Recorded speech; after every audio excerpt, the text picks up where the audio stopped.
This episode of TRXL is supported by Avail. Content is more than Revit families. If it's digital, Avail can handle it. Learn more at getavail.com.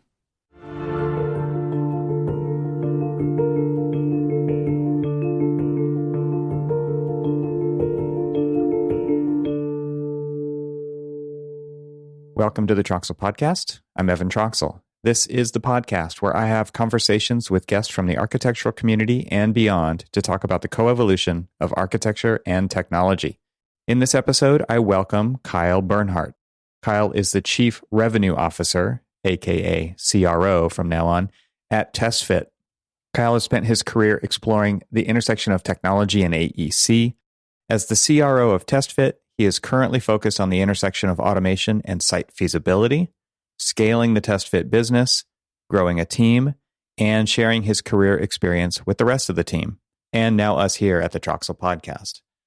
Prior to TestFit, Kyle worked in various roles in product management and business strategy at Autodesk, helping to connect BIM to the cloud, as well as design and make in the Autodesk Construction Cloud. In this episode, we discuss Kyle's career spanning from his education to Autodesk to TestFit, leadership, communication, bridging between different groups within an organization, discussion about the unchangeable soul of an app, reducing friction in our processes, addressing unmet expectations, new chapters and new opportunities during one's career, and so much more. As with many of my guests, I can't help but think of how grateful I am that I get to experience the privilege of coming away smarter after talking with them, and I hope that translates to you as well. Kyle effortlessly shares and communicates his knowledge, and when combined with being openly willing to transfer it to all of us, something really cool happens. We all level up. As always, I hope you'll not only find value in this episode for yourself, but that you'll help add value to the profession by sharing it with your network. You can also really help me out by leaving a rating and review on Apple Podcasts, which helps other people find it. So without further ado, I bring you my conversation with Kyle Bernhardt.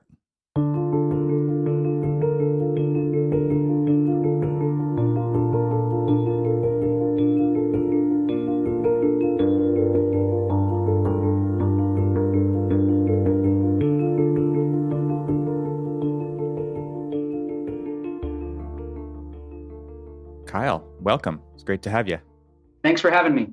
So, Kyle, you have a long history on the tech side of the architectural industry. Something I just learned about you is that you've been with the Revit team previously, not anymore, but previously, since about 2 years after the acquisition. So you've been with Autodesk for a long time in your history of the architect-y side of things. Maybe just let's give the audience and myself included, since this is our first official meeting, how you've gotten to where you are now, and that would include, I would assume, a lot of really cool kind of stories throughout the history of your career.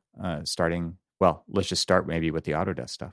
Sure, absolutely, and you're right. I mean, I've been very fortunate to have stayed on the bull despite its efforts to throw me off, to have some really wonderful professional experiences in the technology space. And, I think the origin story for me is, believe it or not, I was employed as a mechanical engineer, which is my original education. I was employed as a mechanical engineer, and I'd just gotten a job as an intern in Lower Manhattan. And the company principal had just bought what at that point was called Autodesk Building Systems. And he had hired me, unbeknownst to me, to figure it out and teach the rest of the company. And I was in college at that point, and I remember thinking like, wow, this is so cool. Like, I feel so powerful learning these applications. And, I really like this technology side. And that really started the journey for me that eventually brought me into the mothership that is Autodesk and the AEC industry segment. And I actually started there as a support technician. So I was on the other end of inbound support cases for the MEP products at Autodesk. And so, you get bounced around via resellers trying to solve it. And eventually they go back to the mothership. And that was me on the other end of that. And that was really an awesome experience, because you get to appreciate what are some of the challenges that customers are trying to solve with your technology, and ultimately what's needed. And as part of that experience, which was really cool, I got to sit in this really cool meeting that was called BugCom, and it was the Bug Committee. And it was once a week, and it was me representing the customer and the product manager representing kind of decision making and the development manager representing the engineers team to ability to execute.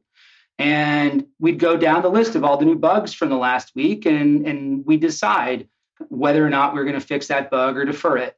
And I was representing the customer side.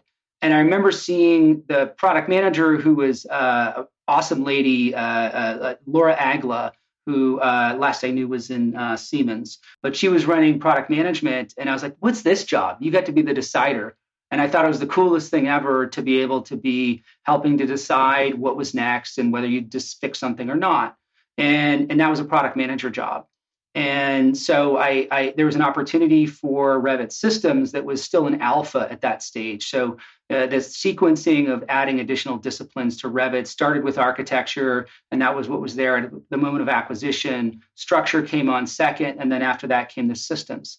And so that was an alpha, and that was kind of the new futuristic thing. And I just kind of threw my hat in the ring to be product manager, and I got that opportunity. And that was pretty crazy risk for Autodesk to take. I was a 24-year-old product manager who thought he knew everything, but really knew hardly anything. And that really started the journey for me in the Revit team that I was part of for the following 12 years. And I can keep walking you through there, but I want to give you space to ask some questions here, Evan, as we go through this journey. Yeah, I think one of the things that I want to know is, it seems to me like you have been in the position of being the bridge between two different things. So just in that short story, you experienced this getting hired as an intern to kind of bridge the gap between the ability to learn and then teach, which I think is kind of crazy, but also we see this behavior all the time in the architectural profession. Bring in the fresh blood to come teach us olds how to do something.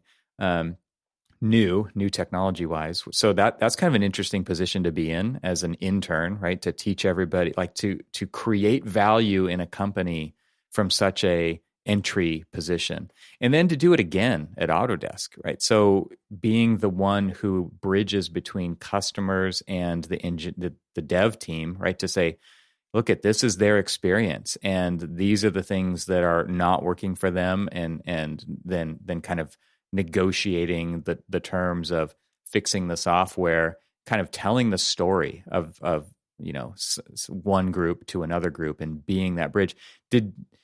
How did you take to that? It sounds like you're kind of still on that journey today, even at TestFit, right? So bridging the gap between the tech team and sales. And so I'm just wondering if you've always seen that in yourself as something that you're one of your core competencies, or if that's just something that has just kind of happened to you because you were in the right place at the right time.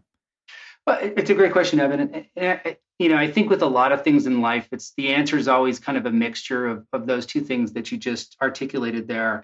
For me, I've always been an individual who could synthesize complex systems and communicate the way they operate in a way that's a little bit more approachable than perhaps the teams that built those systems kind of architected them.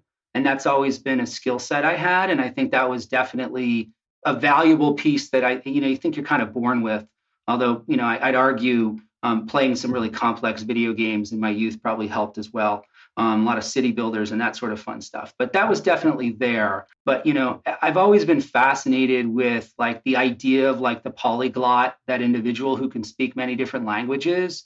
And certainly as I've had, different opportunities in my professional career that have taken me into different responsibilities, you kind of appreciate that in the professional sphere, you can be a polyglot while still speaking the same language, because you've got to be able to effectively adapt the way in which you're communicating to your audience, and not only speak things in terms of the way they understand current issues, but also being able to appreciate what their motivations are and what are the things that are going to influence them.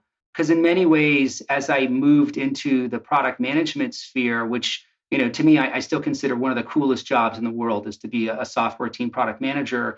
The demands on that job are so tremendous because you're kind of being required to be that polyglot of the technology sphere, because the way in which you need to articulate and motivate teams at an engineering level is very, very different than the way in which you approach a conversation with a customer, which is very, very different than the way in which you approach a conversation with your executive stakeholders, which, is kind of the trifecta in my experience. And so, yeah, I mean, you kind of end up as that sort of interpreter, if you will, and you're constantly synthesizing and at the same time, deciding which things you want to bring forth, because the things that matter to your executive stakeholders are not the things that you bring forth when you're talking with the engineering staff, which aren't the things when you're interfacing with your user experience teams, which aren't the things if you're interfacing with customers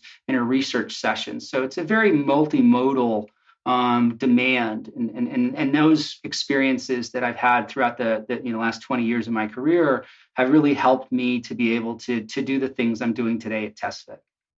I feel like you're a kindred spirit to my position as well. I mean, it's been a similar story for me through the teaching in the university and kind of delivering content from experts and resources and things like that to students, mostly teaching software, which was me learning it first and then teaching it then to them, and kind of translating all of my experience doing my own kind of investigation and learning into something that was more understandable for someone who was seeing it for the very first time with very limited exposure to other tools that kind of maybe had similar foundational concepts or things. They just didn't have that foundation. So that was kind of where I cut my teeth doing that. And then going into selling courses or doing podcasts is very much synthesizing for another person, oftentimes breaking down what was said or digging a little deeper to get a better understanding. And then I think you kind of encapsulated it perfectly with, what it's like to work in digital practice in a firm. I mean, you're talking about it from a product standpoint with customers and executives and dev team and things like that. And I experienced that from users and IT and the leadership and even the client side, right? So those are very different languages, what a client needs to hear about an architectural project versus what a technology team needs to implement a parametric script on the way in to make it look like we need it to look, to a visualization team who speaks a different vocabulary when it comes to creating imagery, to an executive team when you are trying to procure tools, right? These are all very different conversations to navigate, different vocabularies to navigate. And I do feel like it's one of the signs of an effective leader. And I'm definitely not trying to kind of pat myself on the back there, but it is something that is a requirement if you want to lead people, is you have to kind of get to, this sounds weird, but get to their level, get to their baseline quickly. So that you can establish trust, build a relationship, and actually truly rely on a common understanding between you and them, and then be able to do that on all these different levels. Oh, absolutely. And my God, do I have professional scars and bruises from my past as I've stepped through those very individual realities as you kind of become aware that the idea itself is not the destination. I think it's so easy to become infatuated with the problem space and just inhabit the question of what's the right answer, that you can lose track of, okay, if you got the right answer, congratulations, let me give you a pat on the back and an 8th place medal. But the finish line is actually getting teams to go to that destination. And that starts to become a people problem and a process problem. And, at least for me, I probably spent way too many years of my 20s to be proud of pursuing just the idea. And I can remember plenty of instances where I ran flat into the brick wall of reality of that human and process side. I mean, gosh, I remember, I was product manager for Revit Systems, and we'd gotten out of beta, and I had this beautiful MRD, the market requirements document, and it was the annual document I was supposed to deliver as a product manager that represented all that the market needed. And it's kind of the place where you invest your hopes and dreams of what's next, and you're doing your best to convert the needs that you've heard from customers into functional requirements, like the system shall support the nesting of systems in HVAC, so that you could get a chiller system connected to your VAV boxes, to your diffusers, all that stuff. And I ran into a brick wall that was the year our corporate leadership had decided to go implement the ribbon. And, that was the 2010 release of Revit, and, others can judge whether we got it right. And, I think there was some meaningful improvements we made in the second iteration that probably got that UI better. But in that example, I was all about the idea of my space. And I'll never forget, I went to this meeting where it was basically, communicated that, hey, we're doing this thing that was internally called AirMax, AutoCAD Inventor, Revit, 3D Studio Max. Those were the hero apps. We called this internal project AirMax. And that, corporate wide, we were bought in that we needed to get some consistency across apps. And I was all kinds of mad, and I threw a tantrum, and the decision was already made. And I didn't realize that the decision was already made, and that I had already lost, and none of my hopes and dreams were happening. And, that was a very seminal moment for me to appreciate that, to go be successful in these companies and really in business in general is not all just about having the right ideas. I mean, because to this day, I'll die on the hill that I had the right ideas in that 80-page document.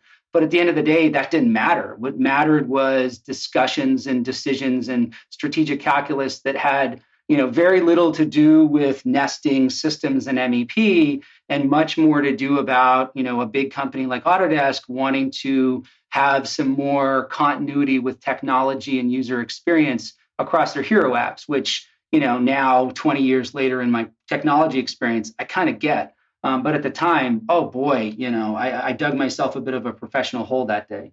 So you just mentioned that you, I forget the exact words you use, but kind of an epiphany at that point. And I'm wondering, is that something that you've taken and built upon now, where this idea of too long didn't read the 80-page document, these bigger things are at play that not as many people necessarily recognize or are all on board with, but the product needs to go this direction fundamentally? I mean, is that something now that you learned that lesson and you brought it forth, or was that a longer term lesson to learn throughout your term at Autodesk?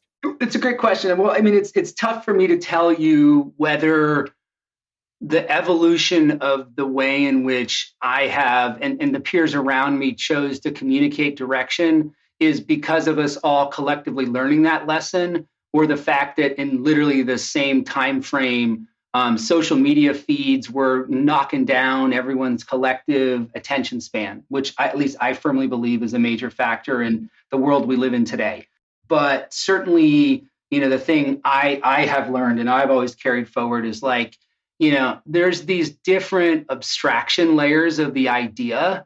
And it's probably a good idea to go inhabit the high altitude first and just go live there and sell the idea at that level before you go write the 80-page document with all your hopes and dreams baked into them. Because if you can't sell the idea at the high altitude, it's pretty unlikely that you're going to go get the bandwidth to execute it at the low altitude, which at least in the Autodesk world of 13,000 employees and all sorts of wonderfully capable people spread across hundreds of well-intentioned alpha executives. The name of the game is not to have the right ideas at the low altitude. It's to be able to go navigate the high altitude to get the coalition put together to actually go solve the big problems. That's actually the hard part. Coming up with the solution is not. And if you look at the walls of the the feeds of LinkedIn and Twitter and the forums and everybody kind of lamenting certain things,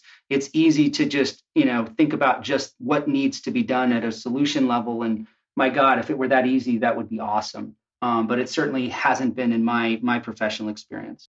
Well, something that I've really noticed, I guess more from Autodesk than maybe anybody else, is that sentiment. You just kind of nailed it right there. Is that, man, because it's a real problem, right? Which is there are bugs, there are challenges that people deal with every day, and I guess this is where the open letters to Autodesk are really stemming out of, which is like, man, this stuff just doesn't work, and instead these lofty ideas are coming out year after year, or maybe every 2 years. We're going to go in this direction. We're going to go in this direction. We're going to go in this direction. And we just saw it again at Autodesk University with Forma, right? And the idea of what's next is really driving things. And everyone's like, but what we use right now is broken. And you're basically saying that it's never going to get better because we're going to do this other big thing. And so there is still a large disconnect between those kind of lofty abstraction layers that you're talking about and the day-to-day work of the people who pay for the software.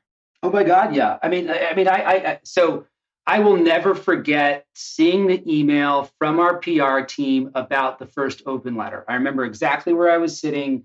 It was like 11:30 in the morning, and I knew immediately that I wasn't sure how long at the time, but my professional future was had just changed, because I was the director of strategy for the building design segment at that point, working in our industry strategy team. I was out of product management at that point, but part of my job was helping to steer the investment direction. And I remember seeing that, and I was like, okay, this is going to be all hands on deck. And I was part of the team that engaged with a lot of the folks behind that letter. And certainly managing the demands of what's next and the kind of intellectual stimulation that comes from trying to chart that path versus the, at times more pragmatic needs of like, hey, writing a formula in the family editor of Revit for a property is not as good as AutoCAD architecture was in 2002, which is actually a true statement. Like, fixing that problem is it's a very different challenge. And it's not the same sort of intellectual demand as, how do we architect this unified next generation platform?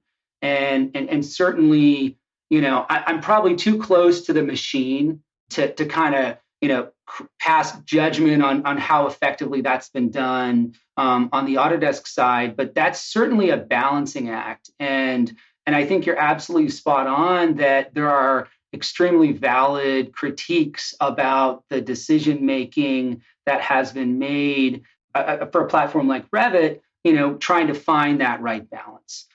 Having worked on that team and knowing all, pretty much all the key people that have made all the key decisions over the last 15 years, many of whom, I got to see at AU, earlier this year and shook their hands and had a great conversation because we worked together for years.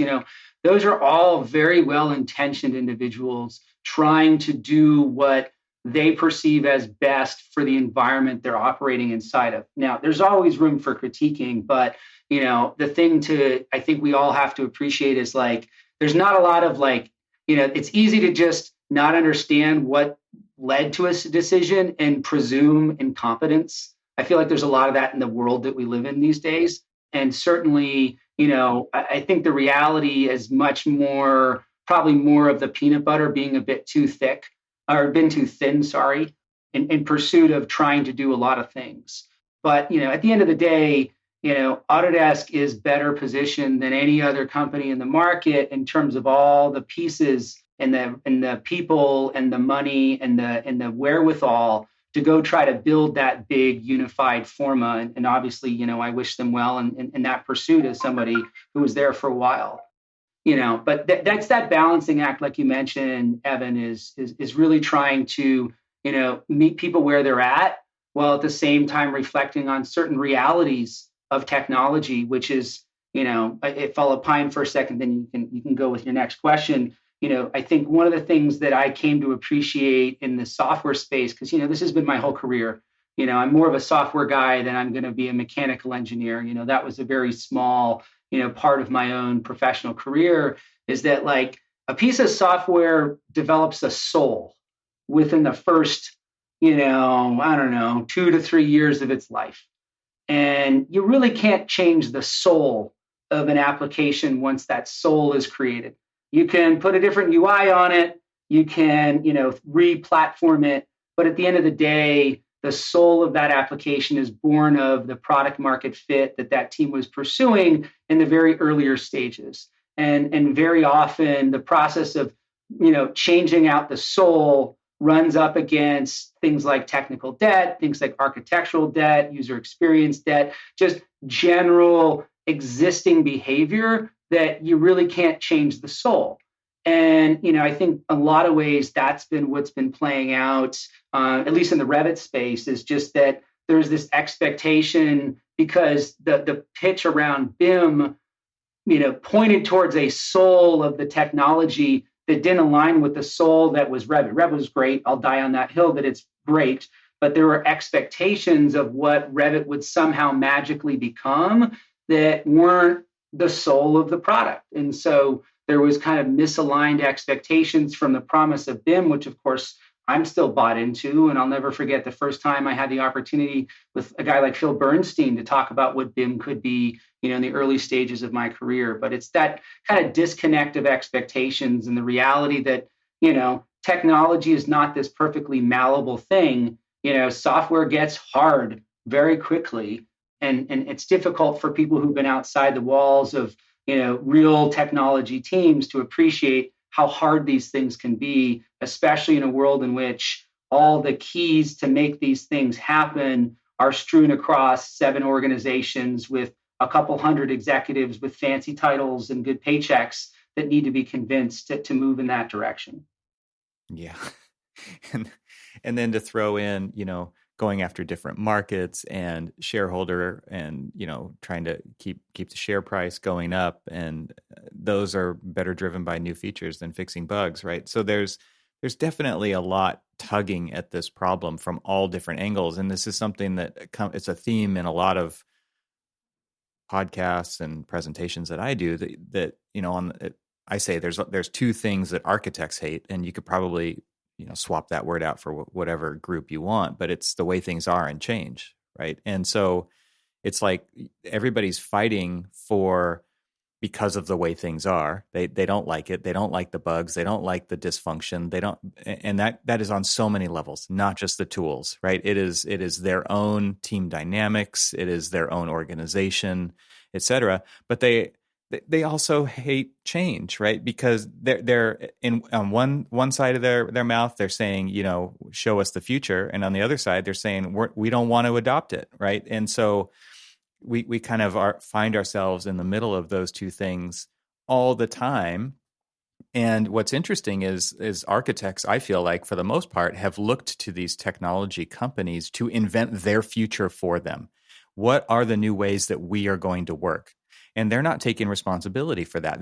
I'm one of them, right? Like, this is us. And this is one of those things that is kind of mind-blowing to me, which is we rely so heavily on these technology companies, and we're never happy with what they say. We're never happy with what they do or they don't do, right? And so it is kind of odd to me that we are so dependent on and yet loathe the same entities for all of the reasons. It is kind of crazy. And, a quote that I was thinking of when you were speaking was something that Buckminster Fuller said, is you never change things by fighting the existing reality. To change something, build a new model that makes the existing model obsolete. I mean, to your point of you can't change the soul of something, like there should be expiration dates and expectations around that in software, because these things cannot last forever. New ideas, new paradigms come along.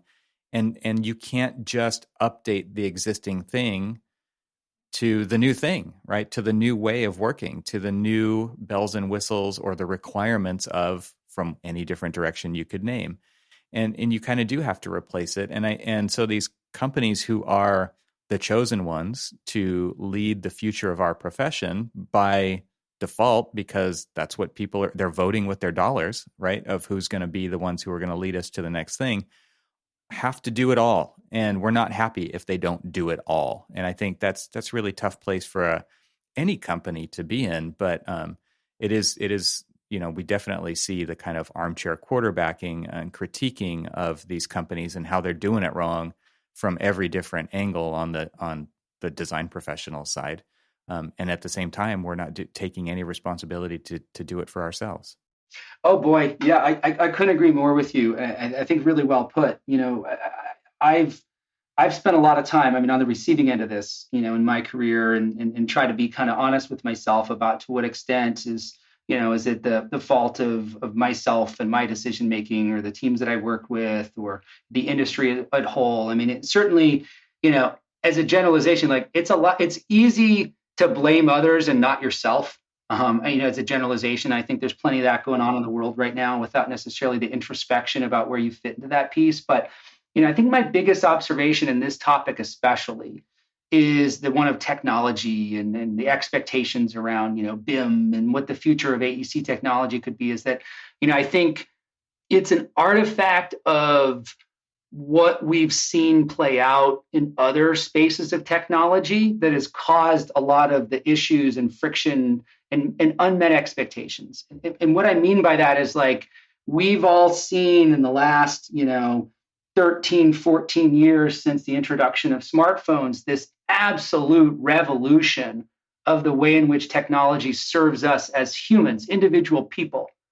And we've seen that happen, and we've kind of extrapolated from that change an expectation of the same sort of revolution in other parts of the technology space. But I think what a lot of people miss in that reality is the topic of agency.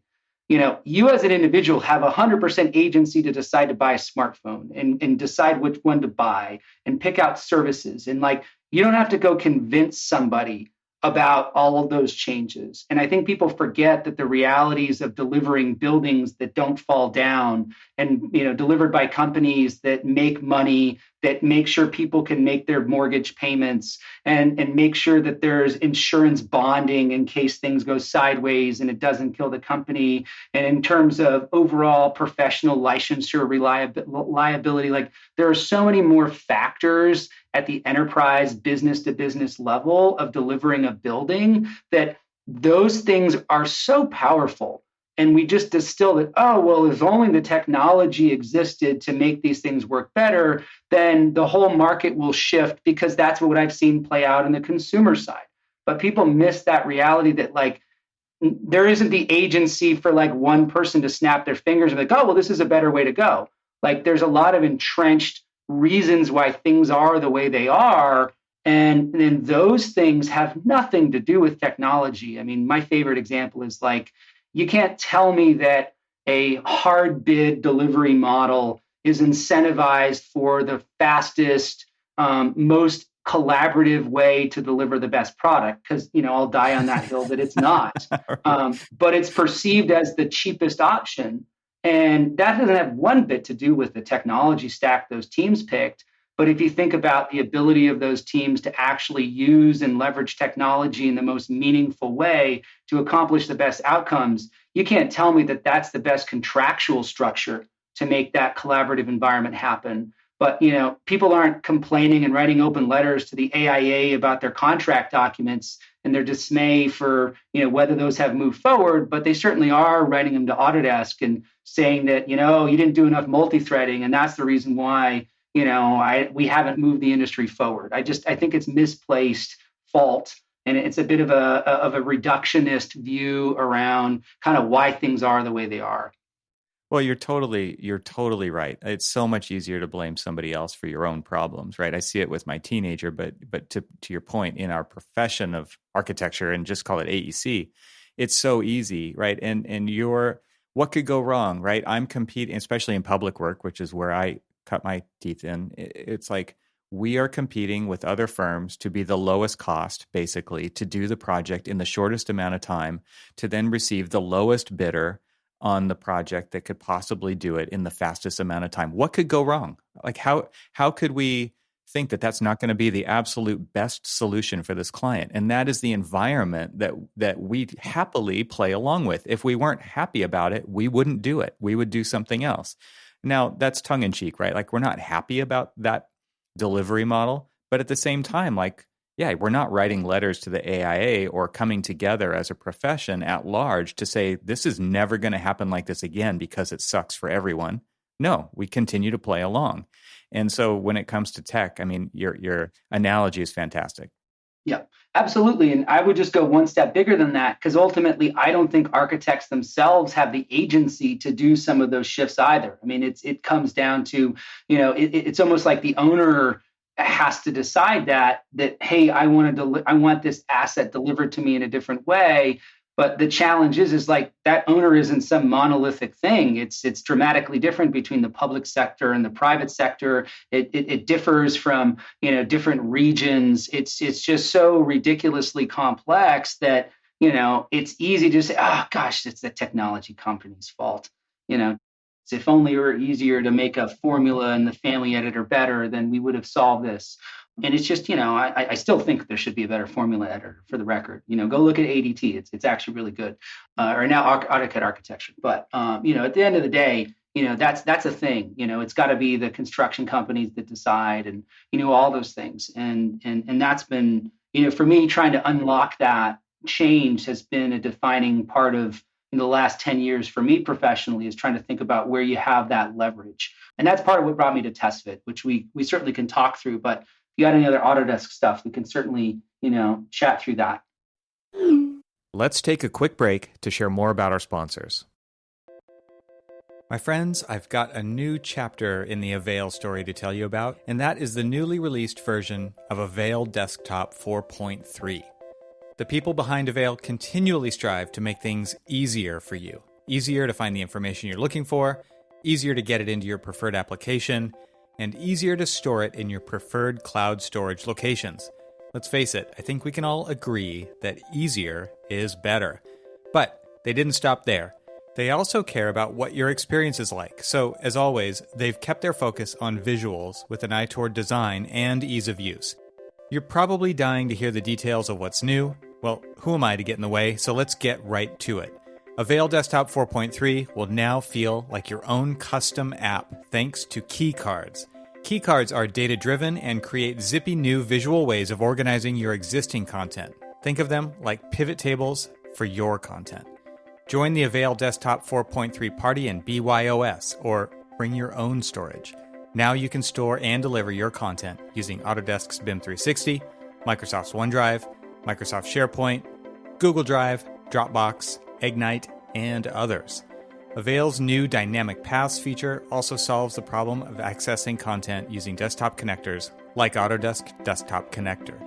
Try it today. Either bug your admin to update your installation for all the new goodies, or if you aren't currently using Avail, go to getavail.com today to learn more. That's getavail.com.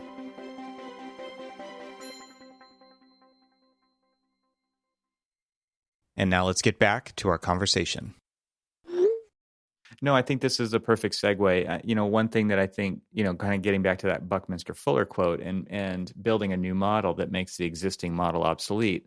There is one thing to have the product that makes the existing methodology or product obsolete, but there's another really important factor here, which is behavioral change, or the ability to explore or discover something new. And to your point about agency in a firm, I remember having conversations with Clifton, CEO of TestFit, years ago, AU in Vegas, and he was pounding the pavement, getting out there and just talking to people. And I definitely felt his pain when he, and I think other startups in similar space don't have too much of a different story, which is like, we thought architects were going to be our audience, and guess what? They weren't. Why?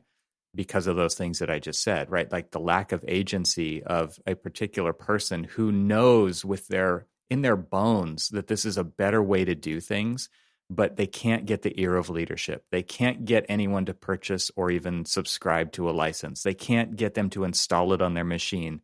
They can't use it on every single project for every single decision. And all of these factors are working against us in this industry because of the way that we've set up the way we do things. And there are people who really care, and they're out there building these new tools, and they're trying to just get their foot in the door in this industry that hates the way things are, and they hate to change. And basically the door is being slammed back in their face. And so they're forced to go somewhere else to another adjacent industry who is more open to, and these are generalizations, but that's where these startups are finding their footings, is in adjacent industries. And to get to a tipping point where maybe someday the architects will jump on board because they actually see the opportunity that they should have seen, months or years ago. But again, like in loose generalizations, this is kind of the behavior that we see that goes along with the difference between innovation and adoption, right? Like that gap is always getting bigger and bigger and bigger because we're so slow to adopt new innovation that is happening by our own people, our own tribe, but we're just unwilling or unable to get on board with those things. Yeah, well, you're right. And, it's funny. I had a very formative experience. I'm just going to go back to my Revit experience for a second there. I mean, I'll never, ever forget the experience of being the product manager for Revit systems and interfacing with all of these consulting engineer firms that were getting Revit systems kind of just pushed down their throat. They were kicking and screaming because rightfully so, this product was pretty raw. And they were being forced by their architects who saw it doing the job they needed for architecture and just kind of extrapolated from there that it's going to do it for systems. And, I got just my butt handed to me in these conversations because they were not happy. And I remember being, I was so bought into the vision of how great it was. And I just couldn't understand why they want. But at the end of the day, like, these were principals managing firms that were profitable. They had jobs going on that were profitable. Like, their business wasn't broken as far as they could see.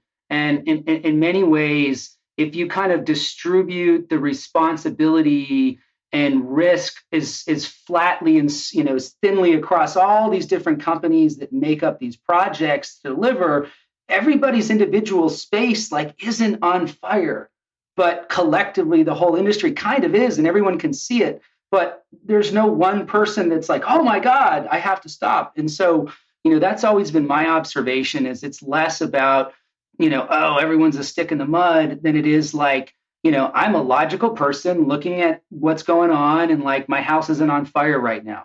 And as a result, I'm not doing it.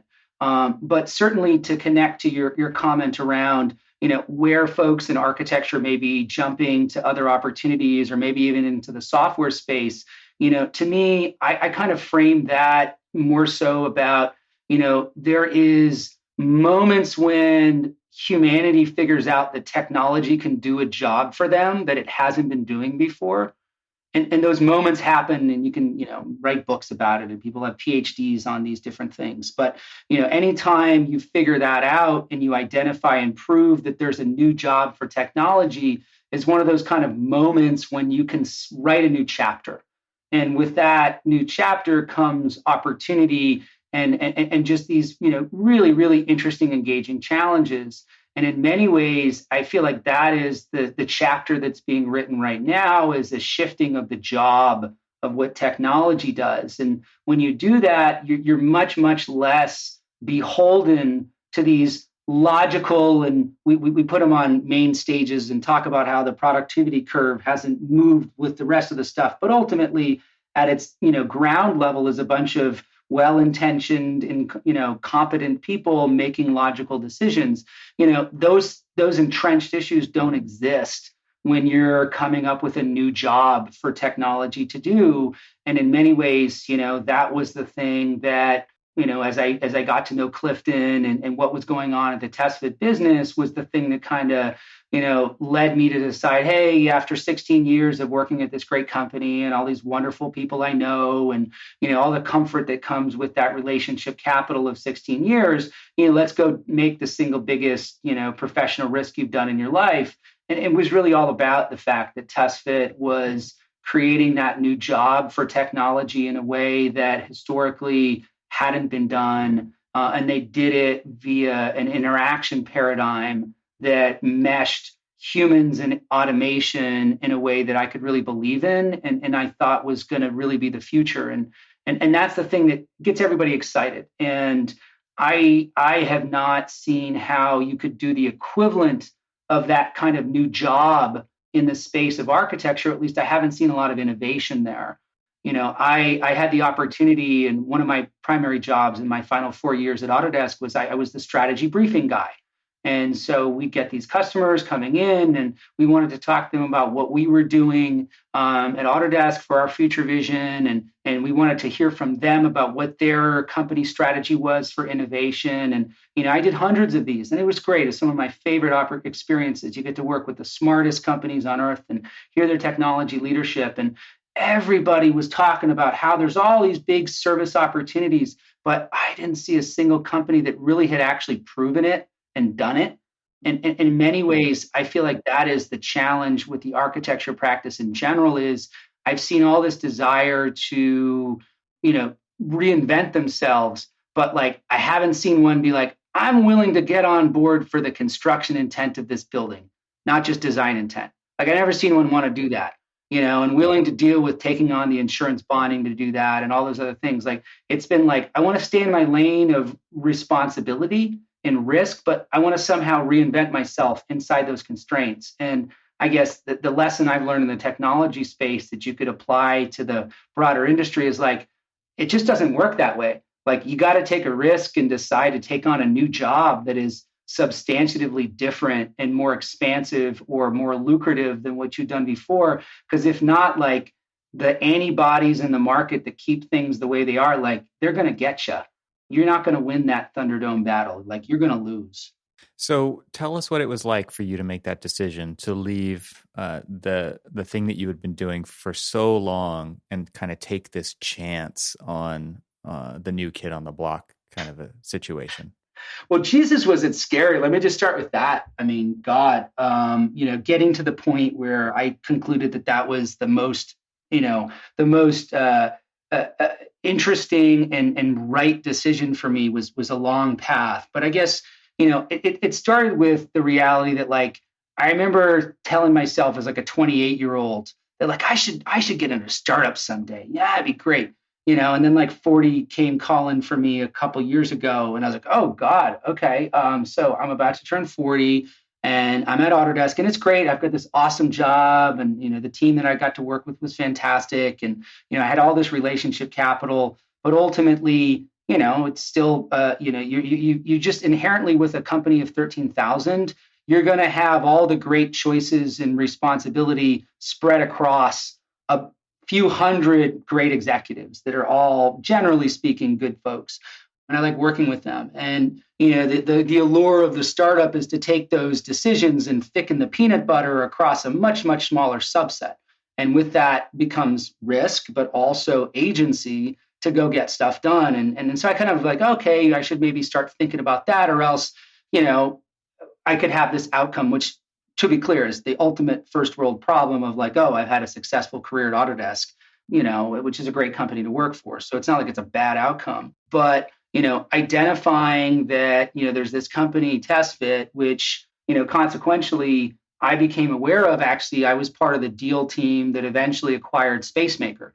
So back in the day. And that was actually how I got to know Clifton. It was part of my job to maintain eyeballs on what was going on at TestFit and a number of the other companies that were on our deal board that, eventually led to Spacemaker as an acquisition was to stay in touch there. And, the thing that, really helped sell me on what TestFit was doing and why TestFit might be the destination was a couple of things. One, it was from a product perspective, I already alluded to. I just think we at TestFit have nailed the human machine interface that real-time solve where you as a human has control over all of the choices that the AI is ultimately making, but you're getting an end result in real time. So like, it's not like it's this big black box that shot out 10 choices that you have to pick from. It's like you're working in unison. And I believed in that.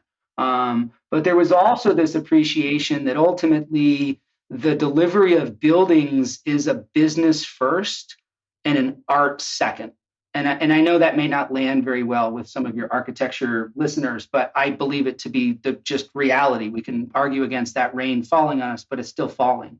And TestFit with the way in I'll which, just double down on that, Kyle. please. I just want to double down on that for a minute. It's like if you can't be an artist if you don't have the means to do so, right? So the idea, and this is something that is doesn't have enough prevalence in education for architecture for sure, but it's like business first, then art. Like that to me is the order that they kind of have to come in.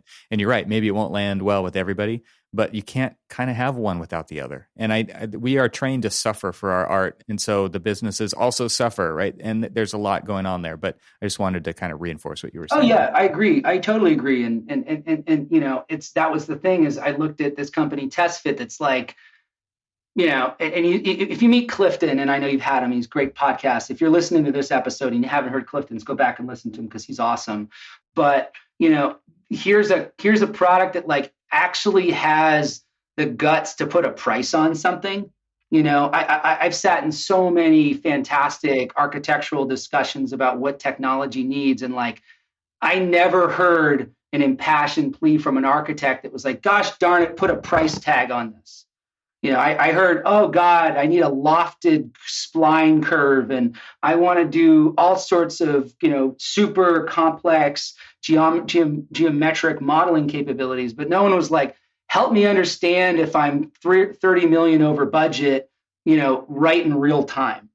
And here was an app that had the point of view that like, yeah, this is volume buildings. You need to know the cost. And it ultimately, in order to raise the money to pay the fees to fund the architecture firm, you needed to make sure that that was going to be a good investment. And we may lament that that is the way the machine produces multifamily in the world, but that's the machine that produces multifamily. And so the fact that TestFit as a company seemed in a posture to try and go after a new job for technology, which is ultimately Rex. You alluded we're getting to Rex. I mean, that's what Rex is all about, is a job for technology that is meeting the market where it's at in the most vital moment in time in the life cycle of an asset, in my view, which is locking in major decisions about how that asset is going to function and financially how that asset is going to come to be. There's a lot of things that if you get wrong in that moment, like no amount of new formula editors and Revit families is going to change that reality. You needed to have been at the top of the value chain at the very, very beginning, and you needed to be meeting the market where it's at, and then earning the privilege to build out from that market position into all sorts of other values that we all want our technology to deliver on. And that's really what got me into the walls of TestFit. And in the last year since I joined, it's been almost exactly a year since I departed Autodesk. So, October 14th was my last day of employment there last year. That has been the defining challenge that bats around inside of TestFit Slack is, how do we go from where we've started, which is a really awesome product market fit for the spatial TestFit experience, and really build out to the other key pieces around, the financial understanding of the project, as well as the constructability of that project. And that, those three legs of the spatial TestFit, the money side, and the constructability side. I mean, that's what Rex is all about, is that new job for technology. Because that's where, looking at all the different opportunities that exist in the market, and Lord knows there's plenty, that's where TestFit as a company said, all right, I'm going to put all of our chips there. Found some great investors that believed in that opportunity and wanted to put their chips there because, we're a VC funded startup that, it's not our chips, where they wanted to actually, go for it. from my understanding, and we left it on a cliffhanger when your colleague Nat McDonald was on the show episodes ago. I don't know how many episodes ago, but a few. And we kind of started to talk about the idea of what Rex was going to be doing. It sounds to me at a very high level like it's de-risking those earliest stages to make sure that the thing is viable from multiple perspectives, right? So a lot of times as architects, we're dependent on these jobs coming to us. And that a lot of that feasibility study has already been done. Like the land has already been purchased, the program has already been defined, the investments have already been procured, things like that. And now here we are to provide our service. And I think what you're talking about now is like this new job for technology is circling up the troops from these various points of view and really de-risking the situation to say, like, this is a project worth doing. And for everybody who has a seat at that table early on, that's when the most meaningful decisions can have the biggest impact. And that's kind of the job that the software is allowing everyone to feel comfortable with and trust.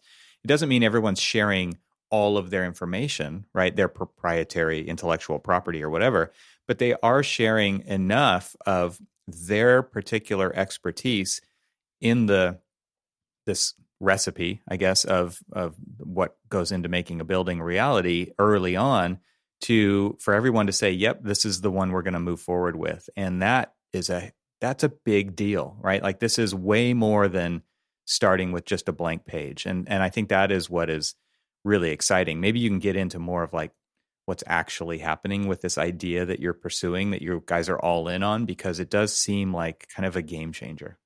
Well, first off, you're hired for marketing because you just articulated very well, like a lot of the strategic calculus around Rex and de-risking. I mean, that's it. I mean, you nailed it. So I'm not going to just put that into Kyle's words again, because you just hit it very well. But just to kind of unpack a little bit, that idea of that new job for technology in the most formative moments of the life cycle of a project. When we look at what TestFit does really effectively today, it is the spatial TestFit. You can take the Lego blocks of different units and throw it into a wonderfully software engineered set of routines or AIs. They're ultimately artificial intelligence that were human written that are going to help produce the best fit building for those conditions. And then you can go adjust all sorts of knobs, dials, and switches to get you where you need to get. And that was awesome. But what is really clear to us is that, we have a simplified pro forma model running in real time.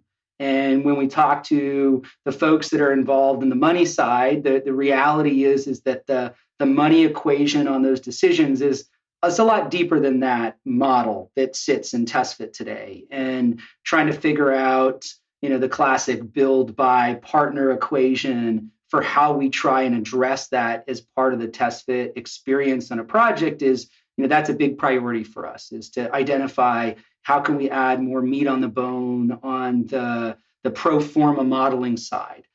Because ultimately that's the reality. You've got to make sure this thing pencils out, and you've got to make sure you're optimizing things in a way that gives the best, ultimate experience for the people that occupy that building, as well as the investors that are making that building come into existence in the first place.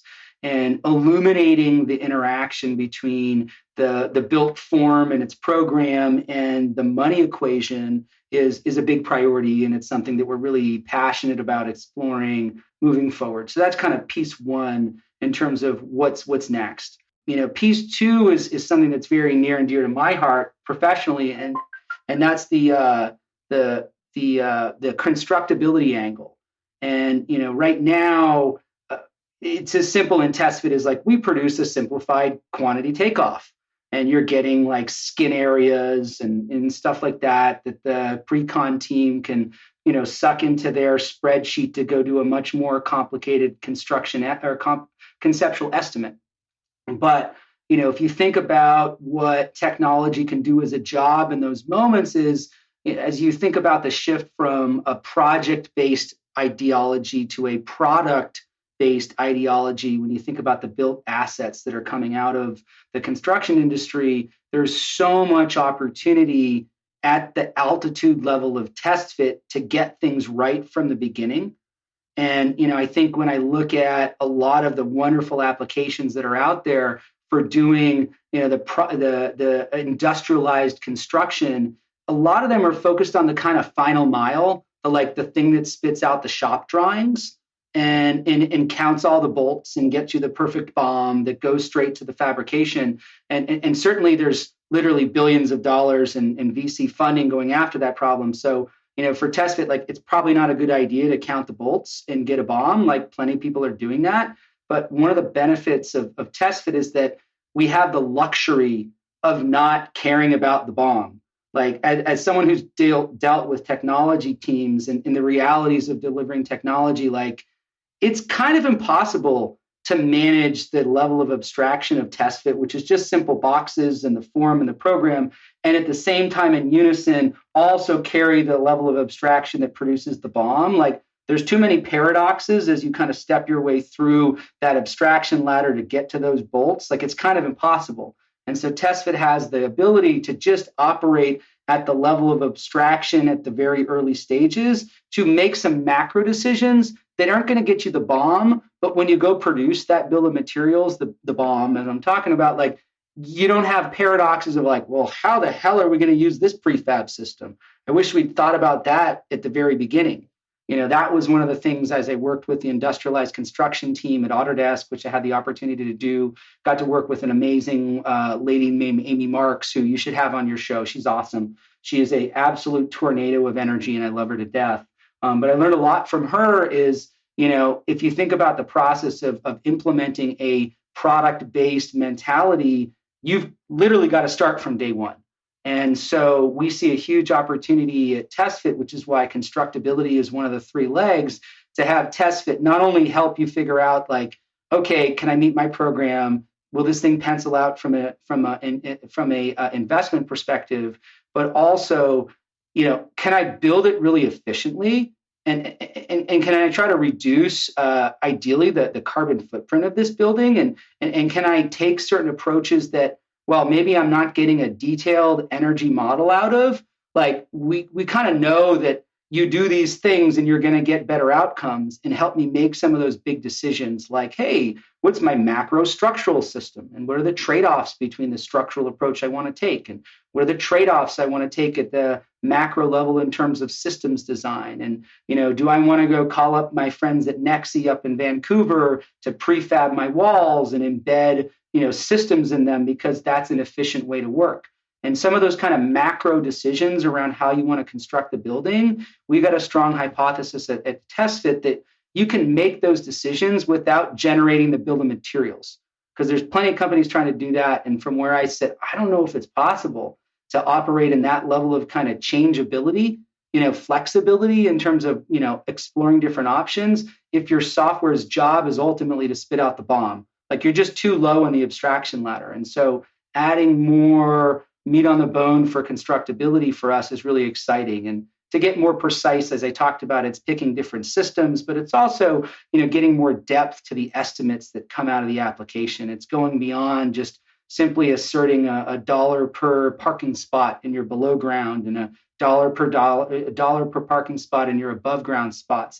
It's going more deeply in there. And we feel really strongly that if we can make it happen, is the trifecta of knowledge and de-risking that we want to try to accomplish. And if we get it right, we just created a whole new job for technology. And as I alluded to earlier, those moments are the moments that change a lot of things. And, that may be the thing that the technology innovation and disruption that comes from it finally overwhelms the entrenched reasons why the market hasn't moved in the last 20 years.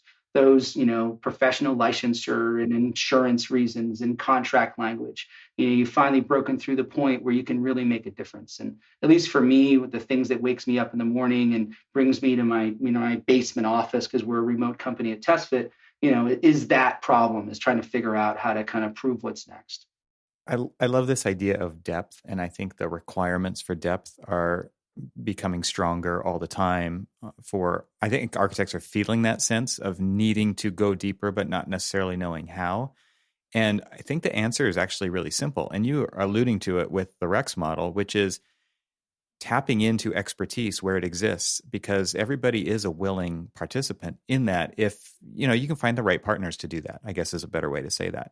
And what you're giving people the ability to do is to add their depth, their expertise to the model at the most important stages. You're allowing them to all twiddle the knobs and move the sliders, right?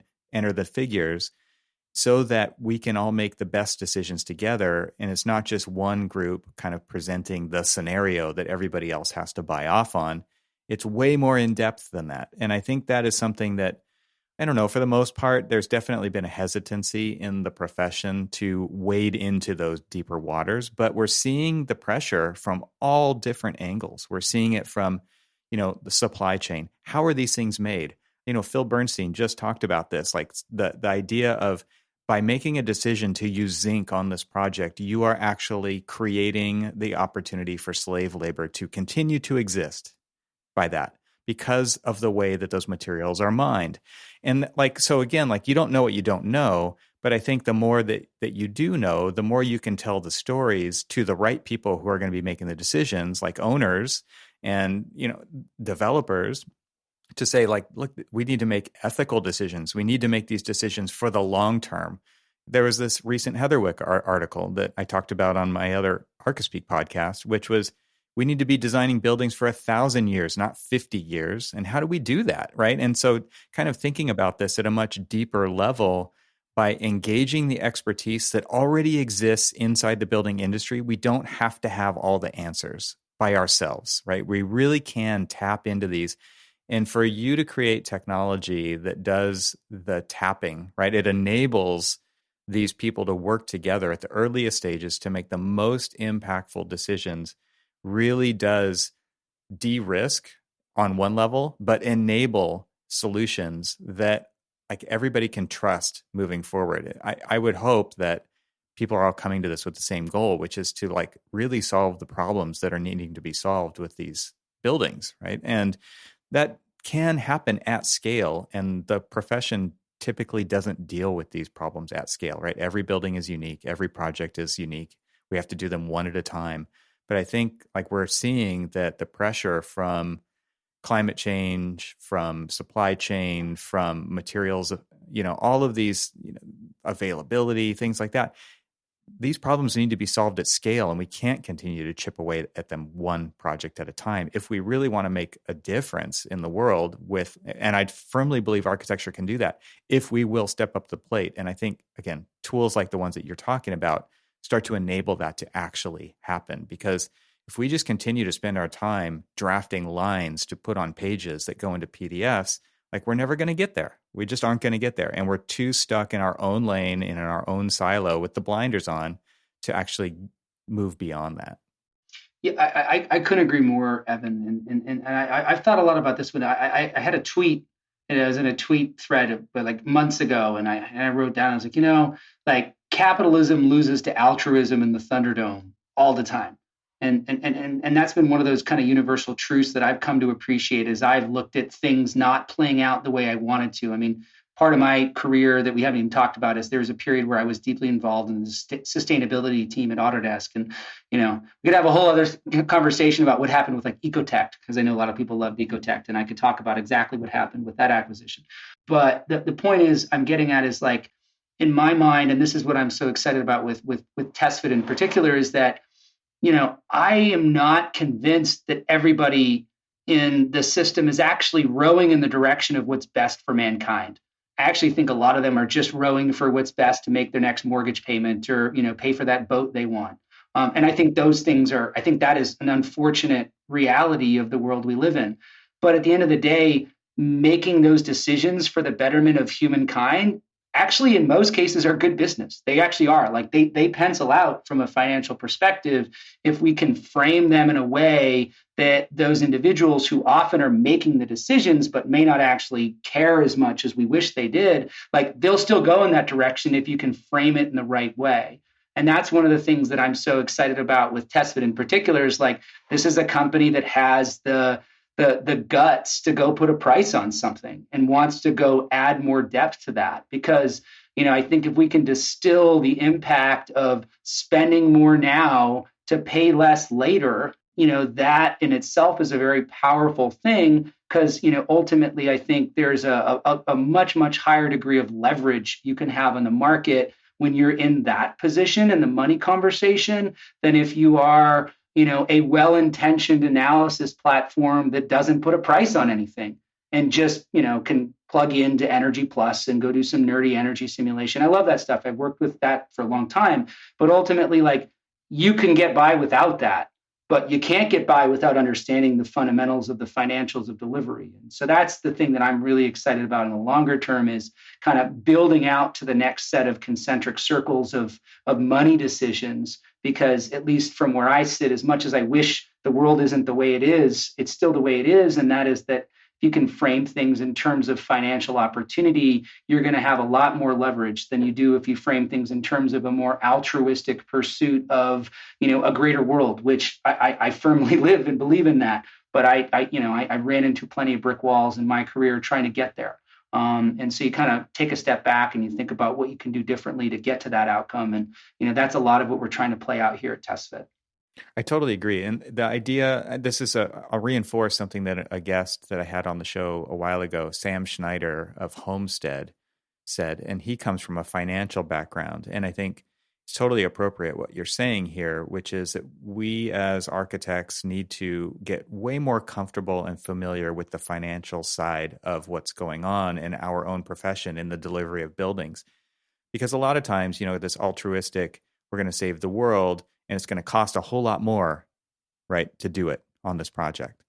And owners don't like to bite that off. They just don't. Like, it's not palatable. And the reason why is because of the way it's presented. It's really plain and simple. It's like, here's how much the budget is for this building. It just went from 60 million to 80 million. Okay, no thanks is the answer to that, right?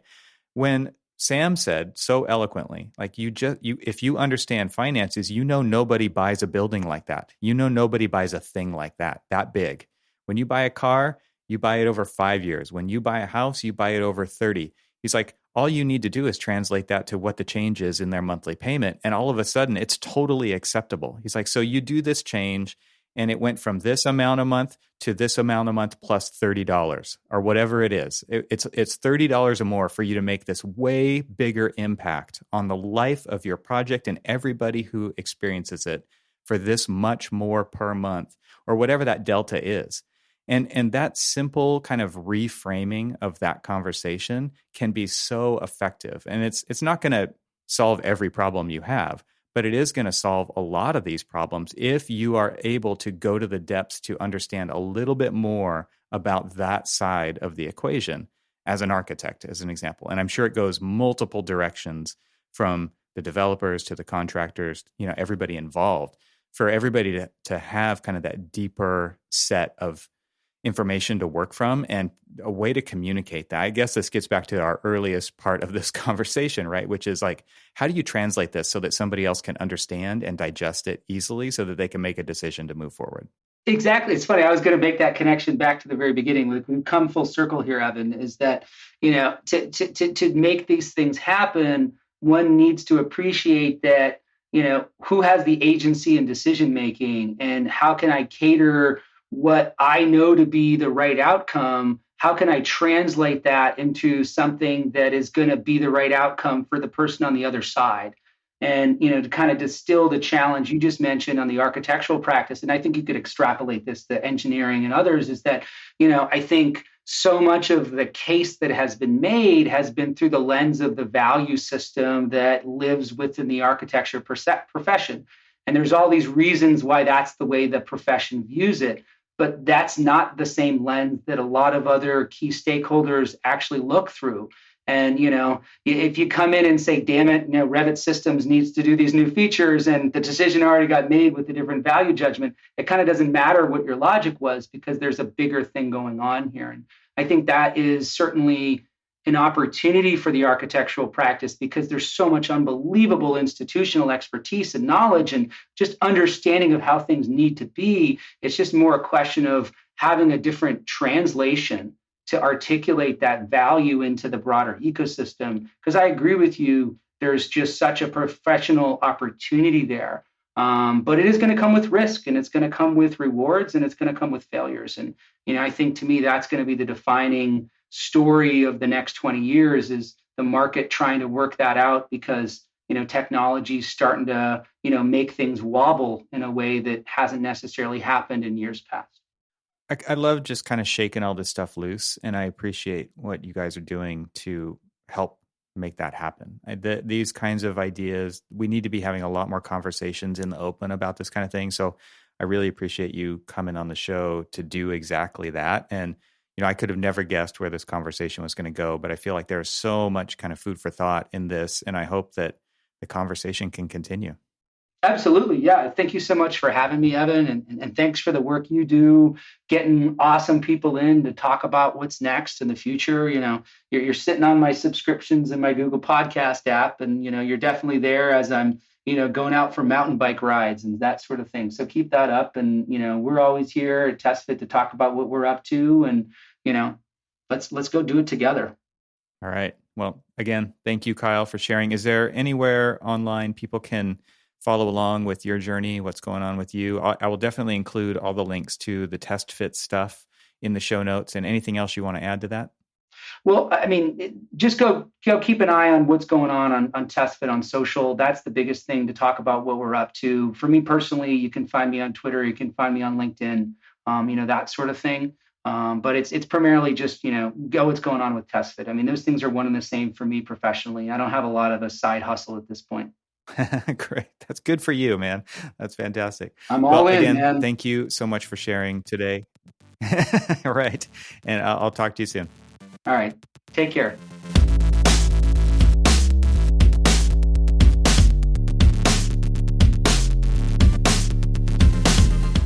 Thank you to Avail for their support of this podcast episode. Visit getavail.com to see their holistic approach to content management today. This show is part of the Gabled Media Podcast Network. You can see all the shows at gabledmedia.com. That's GABLMEDIA.com. You can help support what I'm doing here by leaving a 5-star review on Apple Podcasts to help get the word out, and of course, share it with your friends. I'd love to hear from you, so leave a comment on the website at trxl.co/podcast, where you can find every episode. You can also follow me on Twitter and Instagram and YouTube. Just search for TRXL. Talk to you soon.